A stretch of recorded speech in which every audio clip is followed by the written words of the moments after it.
Well, hello there, English learners, and welcome back to English Coffee Podcast.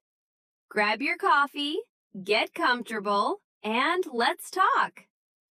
This is the show where English feels less like a subject and more like a chat between friends.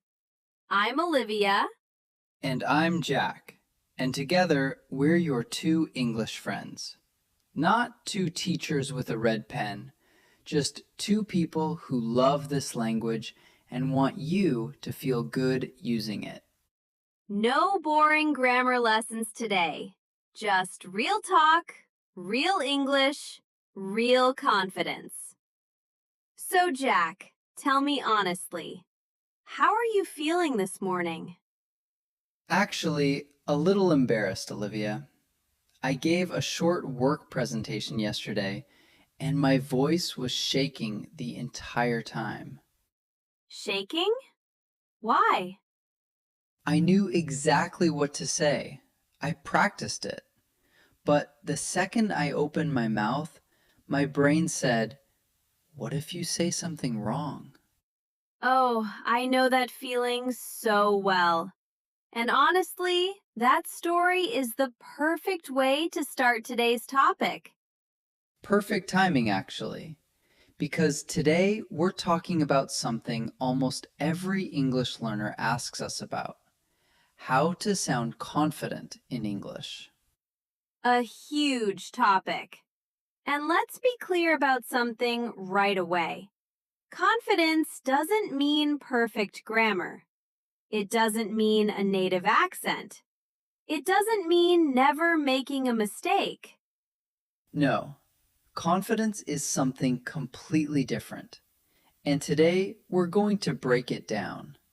Real phrases, real stories, and easy English you can start using today.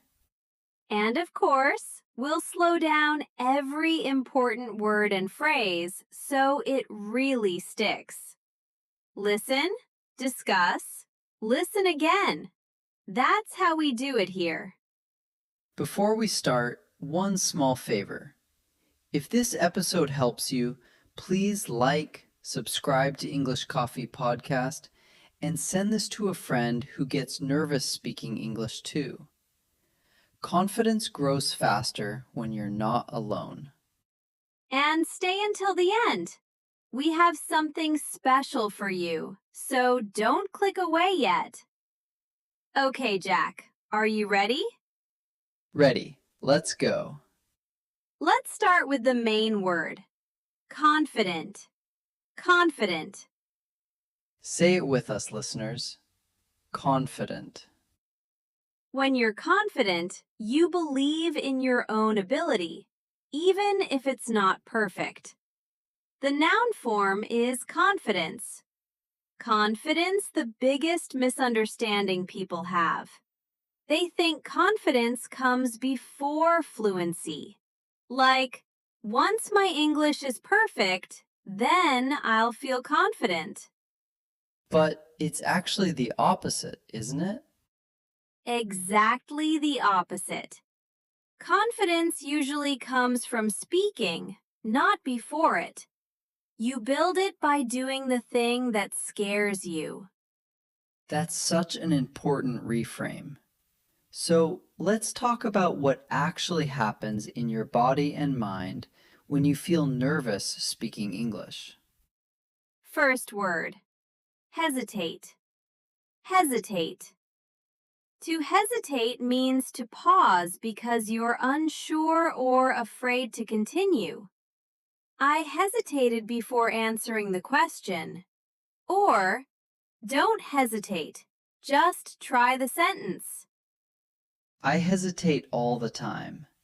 My brain translates the sentence perfectly in my head, and then I just freeze. There's a phrase for exactly that. Freeze up. To freeze up means your mind suddenly goes blank, usually from nerves. I froze up during the interview. Or, don't worry if you freeze up. It happens to everyone, even native speakers. Even native speakers? Absolutely. I freeze up in my first language sometimes, in job interviews, in front of a big group. Freezing isn't an English problem. It's a human problem. That actually makes me feel so much better. Good, because that's the whole point of today. Let's talk about where confidence actually comes from. First idea, fake it till you make it. This is a very common English expression. It means to act confident even before you actually feel confident, and eventually the feeling catches up. I love this one, but I think people misunderstand it a little. How so? They think it means pretend to know everything, but that's not it at all. You're right. It just means stand a little taller, speak a little slower, and act as if you belong in the conversation, even while your English is still improving. You could say, I was nervous in the meeting, but I faked it till I made it. Or, just fake it till you make it. Nobody can see how nervous you actually feel. That's true. Nobody can hear your racing heart. Exactly. Here's a related phrase. It's all in your head. This means a fear or worry isn't based on reality. It only exists in your imagination. Relax. It's all in your head. Nobody noticed your small mistake. I need that phrase every single day. Next word, fluent. Fluent. Fluent doesn't mean perfect. It means you can speak smoothly and naturally, even with small mistakes. She's not perfect, but she's fluent. Fluency and confidence are actually closer cousins than fluency and perfection. Say that again. That's a good line. Fluency and confidence are close cousins. Perfection isn't even in the family. Let's talk about a very specific fear now, the fear of mistakes. Oh, this is a big one for me. Word, stumble. S-T-U-M-B-L-E.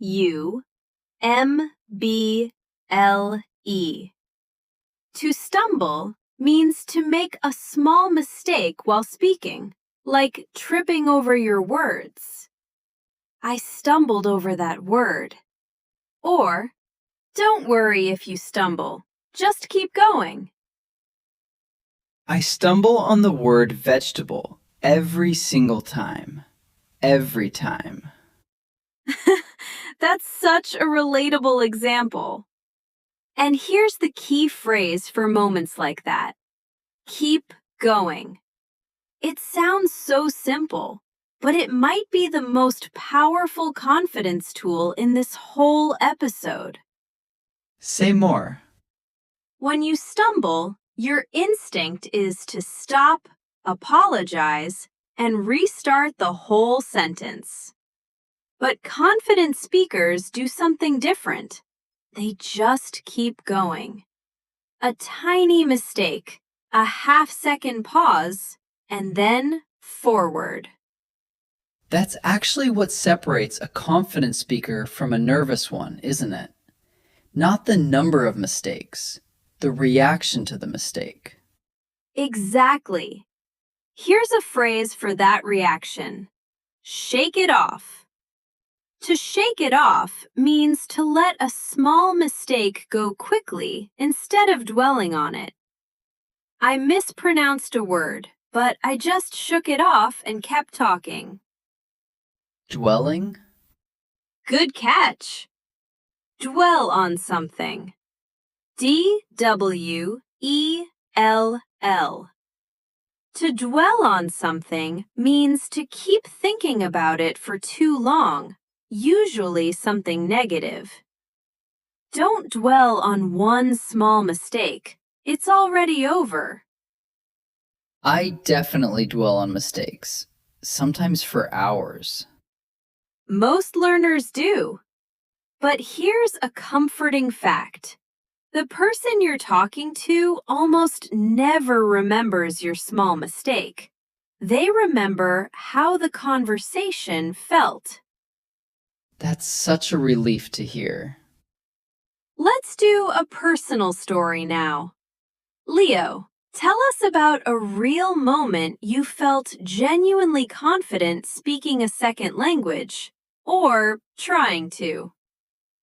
Okay, actually, this happened in Spanish, not English, but it applies perfectly. I was ordering food at a small restaurant, and I completely forgot the word for napkin. What did you do? For a second, I panicked. But then I just said, the paper thing for my hands, in Spanish, and pointed. That's brilliant. And you know what? The waiter smiled, said the real word, handed me a napkin, and the whole thing took 3 seconds.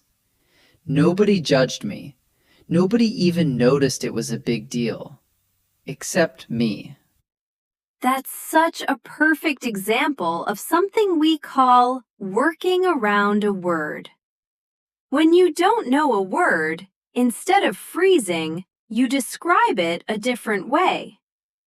I couldn't remember umbrella, so I worked around it and said, the thing you use when it rains. I use that trick constantly now. It completely changed how I feel in conversations. Here's a related phrase. Communication over perfection. This means the goal of speaking is to be understood, not to sound flawless.